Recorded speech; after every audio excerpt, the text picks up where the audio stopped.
வணக்கம். மாநில செய்திகள் வாசிப்பவர் வடிவழகி கபிலன்.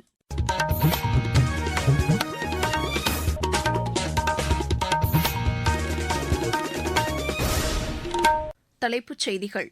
தேசத்துக்காக தங்களது வாழ்க்கையை அர்ப்பணித்தவர்களுக்கு மத்திய அரசு உரிய மரியாதையை வழங்கி வருவதாக பிரதமர் திரு நரேந்திர மோடி கூறியுள்ளார்.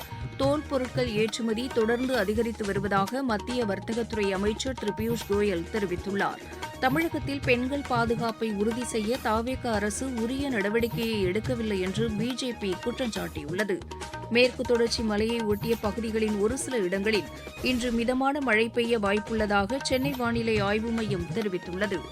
இந்தியா இங்கிலாந்து அணிகளுக்கிடையேயான 3வது டுவெண்டி கிரிக்கெட் போட்டி இன்று நடைபெறுகிறது. இனி விரிவான செய்திகள். தேசத்துக்காக தங்களது வாழ்க்கையை அர்ப்பணித்தவர்களுக்கு மத்திய அரசு உரிய மரியாதையை வழங்கி வருவதாக பிரதமர் திரு நரேந்திர மோடி கூறியுள்ளார். ஜனசங்க நிறுவனர் ஷியாமா பிரசாத் முகர்ஜியின் 125வது பிறந்த தினத்தை முன்னிட்டு கொல்கத்தாவில் நேற்று நடைபெற்ற நிகழ்ச்சியில் காணொலி பதிவின் மூலம் உரையாற்றிய அவர், தேசத்தின் ஒற்றுமைக்காக அசைக்க முடியாத அர்ப்பணிப்புடன் ஷியாமா பிரசாத் முகர்ஜி செயல்பட்டதாக தெரிவித்தார். அவரது பணிகள் தொடர்ந்து பல தலைமுறைகளை ஊக்குவிக்கும் என்று பிரதமர் கூறினார். தேசபக்தியின் முழு உருவமாக திகழ்ந்த அவருக்கு நாடு மரியாதை செலுத்துவதாக பிரதமர் தெரிவித்தார். தேசத்தின் நலனே முதன்மையானது என்ற நோக்கத்துடன் செயல்பட்ட ஷியாமா பிரசாத் முகர்ஜியின் கொள்கைகளின் அடிப்படையில் தற்போதைய மத்திய அரசு செயல்பட்டு வருவதாக திரு நரேந்திர மோடி கூறினார். தோல் பொருட்கள் ஏற்றுமதி தொடர்ந்து அதிகரித்து வருவதாக மத்திய வர்த்தகத்துறை அமைச்சர் திரு பியூஷ் கோயல் தெரிவித்துள்ளார். புதுதில்லியில் நடைபெற்ற தோல் தொழில்துறையினருக்கான விருது வழங்கும் நிகழ்ச்சியில் பேசிய அவர், காலணி மற்றும் தோல் பொருட்களின் ஏற்றுமதி ஆண்டுக்கு $4.5 பில்லியன் உள்ளது என்றார். இது அடுத்த 6 ஆண்டுகளுக்குள் $15 பில்லியன் அதிகரிக்கும் என்று அவர் கூறினார். தற்போது இத்துறையில் 40 லட்சம் பேர் வேலைவாய்ப்பை பெற்றிருப்பதாகவும் இது விரைவில் 1 கோடியாக அதிகரிக்கும் என்றும் திரு பியூஷ் கோயல் தெரிவித்தார். அத்தியாவசியப் பொருட்களின் விலை உயர்வை கட்டுப்படுத்துவது குறித்து மாநில உணவு அமைச்சர் திரு வெங்கடரமணன் தலைமையில் சென்னையில் நேற்று ஆய்வுக் கூட்டம் நடைபெற்றது. இதில் விலை கண்காணிப்பு குறித்து விவாதிக்கப்பட்டதாக அரசின் செய்திக்குறிப்பு தெரிவிக்கிறது.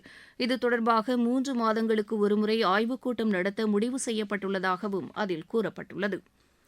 அரசு வழக்கறிஞர்கள் நியமனத்தில் குற்றப் பின்னணி கொண்டவர்களை பணி அமர்த்துவதை மாநில அரசு தவிர்க்க வேண்டும் என்று பிஜேபி மாநில தலைவர் திரு நயினார் நாகேந்திரன் கூறியுள்ளார். இது தொடர்பாக சமூக வலைதளத்தில் அவர் வெளியிட்டுள்ள பதிவில், திருப்பத்தூர் மாவட்டத்தில் குற்றப் பின்னணி கொண்ட ஒருவரை மாவட்ட நீதிமன்றத்தின் அரசு வழக்கறிஞராக நியமித்திருப்பது அதிர்ச்சி அளிப்பதாக கூறியுள்ளார். தவேக அரசு மீதான லஞ்ச புகார்களை மெய்ப்பிக்கும் வகையில் இது அமைந்துள்ளதாகவும் அவர் தெரிவித்துள்ளார். ஆய்வு என்ற பெயரில் தவேகாவைச் சேர்ந்தவர்கள் நடத்தும் செயல்களுக்கு முற்றுப்புள்ளி வைக்க வேண்டும் என்றும் திரு நயினார் நாகேந்திரன் கோரிக்கை விடுத்துள்ளார். சீமை கருவேல மரங்களை அகற்றுவது தொடர்பாக நீதிமன்றம் வழங்கிய வழிகாட்டுதல்களை தமிழக அரசு செயல்படுத்த வேண்டும் என்று மதிமுக பொதுச் செயலாளர் திரு வைகோ கேட்டுக் கொண்டுள்ளார். திருப்பூரில் செய்தியாளர்களிடம் பேசிய அவர், சீமை கருவேல மரங்கள் நிலத்தடி நீரை உறிஞ்சி ஆக்ஸிஜனை தடுத்து கார்பன் டை ஆக்சைடு வெளியிடுகின்றன என்று அவர் கூறினார். இந்த மரம் கேரளத்தில் முற்றாக அழிக்கப்பட்டுள்ளதாகவும் அதிலிருந்து பாடம் கற்றுக்கொள்ள வேண்டும் எனவும் திரு வைகோ தெரிவித்தார். தமிழகத்தில் நீர் மேலாண்மை திட்டங்களுக்கு முந்தைய ஆட்சியில் முக்கியத்துவம் கொடுக்கப்படவில்லை என்று பாமக தலைவர் திரு அன்புமணி ராமதாஸ் கூறியுள்ளார். சென்னை தலைமைச் செயலகத்தில் நீர்வளத்துறை அமைச்சர் திரு ஆனந்தை சந்தித்து பேசிய பின்னர் செய்தியாளர்களிடம் பேசிய அவர் இதனை தெரிவித்தார். அடுத்த 50 ஆண்டுகளுக்கு நீர் மேலாண்மை தொடர்பான ஆலோசனைகளை அமைச்சரிடம் வழங்கியுள்ளதாக அவர் குறிப்பிட்டார். மேகதாது விவகாரம் தொடர்பாக முதலமைச்சர் தலைமையில் அனைத்துக் கட்சிக் கூட்டம் நடத்தப்பட வேண்டும் என்றும் திரு அன்புமணி ராமதாஸ் வலியுறுத்தினார். இயற்கை பேரிடர்களால் பயிர்கள் பாதிக்கப்படும் காலங்களில் பிரதமரின் பயிர் காப்பீட்டுத் திட்டம் விவசாயிகளுக்கு பெரிய அளவில் நிவாரணத்தை வழங்கி வருகிறது. தருமபுரி மாவட்டத்தில் இத்திட்டத்தின் கீழ் பதிவு நடைமுறை தற்போது நடைபெற்று வருவதாக எமது செய்தியாளர் தெரிவிக்கிறார். எல் நினோ நிகழ்வின் தாக்கத்தால் தென்மேற்கு பருவமழை இயல்பை விட குறைவாக இருக்கும் என எதிர்பார்க்கப்படுகிறது. குறுவை மற்றும் மானாவாரி பயிர்கள் பாதிக்கப்பட வாய்ப்புள்ளது. விவசாயிகளின் வாழ்வாதாரத்தை பாதுகாக்கும் வகையில் 2026 குறுவை பருவத்தில் நெல், மக்காச்சோளம், துவரை, நிலக்கடலை, ராகி, சோளம், பருத்தி ஆகிய 7 வேளாண் பயிர்களும், வாழை, வெங்காயம், கத்தரி, வெண்டை, மஞ்சள் மற்றும் தக்காளி ஆகிய 6 தோட்டக்கலை பயிர்களுக்கும் பிரதம மந்திரி பயிர் காப்பீடு திட்டத்தின் கீழ் அறிவிக்கை செய்யப்பட்டுள்ளது. இத்திட்டத்தின் கீழ் கடன் பெறும் விவசாயிகள் கடன் பெறும் வங்கியில் விருப்பத்தின் பெயரில் பயிர் காப்பீடு திட்டத்தில் பதிவு செய்து கொள்ளலாம். கடன் பெறாத விவசாயிகள் அனைவரும் தொடக்க வேளாண்மை கூட்டுறவு கடன் சங்கங்கள் மூலமாகவோ அல்லது பொது சேவை மையங்கள் மூலமாகவோ பதிவு செய்து கொள்ளலாம். தருமபுரியில் இருந்து மா தண்டபாணி. நீங்கள் கேட்டுக்கொண்டிருப்பது மாநில செய்தி அறிக்கை. ஊரக வளர்ச்சிக்கான புதிய அத்தியாயம். வளர்ச்சியடைந்த இந்தியாவிற்கான ஊரக வேலைவாய்ப்பு உறுதி மற்றும் வாழ்வாதார சட்டம் செயல்பாட்டிற்கு வந்துள்ளது. இந்த சட்டம் வருடத்திற்கு 125 நாட்கள் வேலையை உறுதி செய்கிறது. இதில் வாரந்தோறும் ஊதியம் வழங்கப்படுவது கட்டாயமாக்கப்பட்டுள்ளது. நாள்தோறும் குறைந்தபட்சம் 300 ரூபாய் ஊதியத்தை இந்த சட்டம் உறுதி செய்கிறது. பணி முடிந்த 15 நாட்களுக்குள் ஊதியம் வழங்குவதை உறுதி செய்வதற்கான அம்சங்களும் இதில் இடம்பெற்றுள்ளன. ஊதியம் காலதாமதமாக வழங்கப்பட்டால் அதற்கான இழப்பீட்டுத் தொகைக்கும் இதில் வகை செய்யப்பட்டுள்ளது. வளர்ச்சியடைந்த இந்தியாவிற்கான பயணத்தில் மோடி அரசு தொடரும் சீர்திருத்த நடவடிக்கைகள்.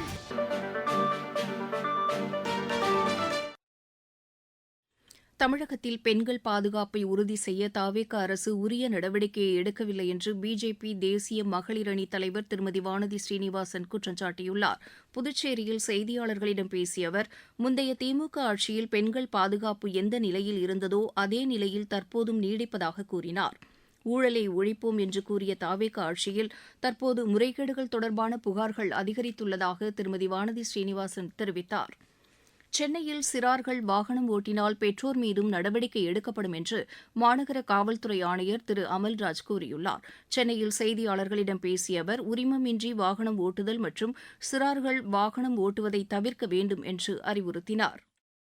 கடந்த வாரம் 2 நிகழ்வுகளில் ரொம்ப அதிவேகமாக வாகனங்களை இளைஞர்கள், குறிப்பாக 18 வயது 17 வயது இளைஞர்கள் லைசன்ஸ் கூட இல்லாமல் வேகமாக ஓட்டி சென்று சோஷியல் மீடியாக்கள் வந்ததை நாம் பார்த்தோம். அது சம்பந்தப்பட்டவர்கள் கைது செய்யப்பட்டார்கள். அவர்கள் மீது நடவடிக்கை எடுக்கப்பட்டது. இந்த மாதிரியான செயல்கள் இளைஞர்கள் செய்வது அவர்களுடைய உயிருக்கும் பொதுமக்களுடைய பாதுகாப்புக்கும் இடையூறாக இருக்கும் என்பதை மனதில் வைத்துக் கொள்ள வேண்டும். அதற்கான அதிகாரமாக வாகனத்தை ஓட்டினால் விபத்துகள் நடந்துவிட்டால் அது உயிர் சேதம் ஏற்படவும் வாய்ப்பு இருக்கிறது. ஆகவே இதே மாதிரியான நடவடிக்கைகள் ஈடுபட வேண்டாம் என்று காவல்துறை சார்பில் கேட்டுக்கொள்கிறேன். மேற்கு தொடர்ச்சி மலையையொட்டிய பகுதிகளின் ஒரு சில இடங்களில் இன்று மிதமான மழை பெய்ய வாய்ப்புள்ளதாக சென்னை வானிலை ஆய்வு மையம் தெரிவித்துள்ளது. தமிழகத்தின் பிற பகுதிகளில் லேசான மழை பெய்யக்கூடும் என்று தெரிவிக்கப்பட்டுள்ளது. மாநிலத்தின் பல இடங்களில் அதிகபட்ச வெப்பநிலை இயல்பை விட 2 டிகிரி செல்சியஸ் வரை அதிகரித்து காணப்படும் என்றும் அந்த மையம் கூறியுள்ளது. இருவரிச் செய்திகள். ரஷ்யாவின் மிகப்பெரிய எண்ணெய் சுத்திகரிப்பு நிலையத்தின் மீது யுக்ரைன் ட்ரோன் மூலமாக தாக்குதல் நடத்தியுள்ளது. இந்த ஆண்டு துரந்த் கோப்பை கால்பந்து போட்டிக்கான கோப்பையை குடியரசுத் தலைவர் மாளிகையில் இன்று நடைபெறும் நிகழ்ச்சியில் குடியரசுத் தலைவர் திருமதி திரௌபதி முர்மு அறிமுகம் செய்கிறார். தலைநகர் தில்லியில் 70 லட்சம் மரக்கன்றுகள் நடும் திட்டத்தை மத்திய உள்துறை அமைச்சர் திரு அமித் ஷா இன்று தொடங்கி வைக்கிறார். தேசிய இளையோர் நாடாளுமன்ற போட்டியில் வெற்றி பெற்றோருக்கு மத்திய சட்டத்துறை இணையமைச்சர் திரு அர்ஜுன் ராம் மேக்வால் புதுதில்லியில் இன்று பரிசுகளை வழங்கவுள்ளார். சென்னை அண்ணா நகரில் மேம்படுத்தப்பட்ட போகன்வில்லா பூங்காவை வருவாய்த்துறை அமைச்சர் திரு செங்கோட்டையன் மக்கள் பயன்பாட்டிற்கு திறந்து வைத்தார். திருப்பத்தூர் மாவட்டம் வாணியம்பாடி அருகே வெளி மாநிலத்திற்கு கடத்த முயன்ற சுமார் 4 டன் ரேஷன் அரிசியை காவல்துறையினர் வாகனத்துடன் பறிமுதல் செய்து ஓட்டுநரை கைது செய்தனர். திருவள்ளூர் மாவட்டத்தில் வேளாண்மை உட்கட்டமைப்பு நிதியின் கீழ் விவசாயிகள் கடன் பெற விண்ணப்பிக்கலாம் என மாவட்ட ஆட்சியர் திருமதி கவிதா கூறியுள்ளார். நாகை மாவட்டம் வேதாரண்யம் அருகே புனித சிந்தாத்திரை அன்னை ஆலய திருத்தேர் பவனி ஆண்டு விழா விமரிசையாக நடைபெற்றது. சென்னை சோழிங்கநல்லூர் மற்றும் பெருங்குடி மண்டலங்களில் நடைபெற்று வரும் கால்வாய் மேம்பாட்டுப் பணிகளை மாநகராட்சி ஆணையர் திரு சமீரன் ஆய்வு செய்தார். சென்னை மாநகராட்சி இணையதளத்தில் இதுவரை சுமார் 1,26,000 செல்லப் பிராணிகளின் விவரங்கள் பதிவு செய்யப்பட்டு சுமார் 64,000 செல்லப் பிராணிகளுக்கு உரிமம் வழங்கப்பட்டுள்ளதாக மாநகராட்சி நிர்வாகம் தெரிவித்துள்ளது. விளையாட்டுச் செய்திகள். இந்தியா இங்கிலாந்து அணிகளுக்கு இடையேயான 3வது டுவெண்டி கிரிக்கெட் போட்டி இன்று நடைபெறுகிறது. நாட்டிங்ஹாமில் இப்போட்டி இரவு 10 மணிக்கு தொடங்குகிறது. சர்வதேச டேபிள் டென்னிஸ் போட்டி வீரர்களுக்கான தரவரிசை பட்டியலின் ஆடவர் இரட்டையர் பிரிவில் இந்தியாவின் மானவ் தாக்கர் மனு ஷா இணை 3வது இடத்திற்கு முன்னேறியுள்ளது. மீண்டும் தலைப்புச் செய்திகள். தேசத்துக்காக தங்களது வாழ்க்கையை அர்ப்பணித்தவர்களுக்கு மத்திய அரசு உரிய மரியாதையை வழங்கி வருவதாக பிரதமர் திரு நரேந்திர மோடி கூறியுள்ளார். தோல் பொருட்கள் ஏற்றுமதி தொடர்ந்து அதிகரித்து வருவதாக மத்திய வர்த்தகத்துறை அமைச்சர் திரு பியூஷ் கோயல் தெரிவித்துள்ளார்.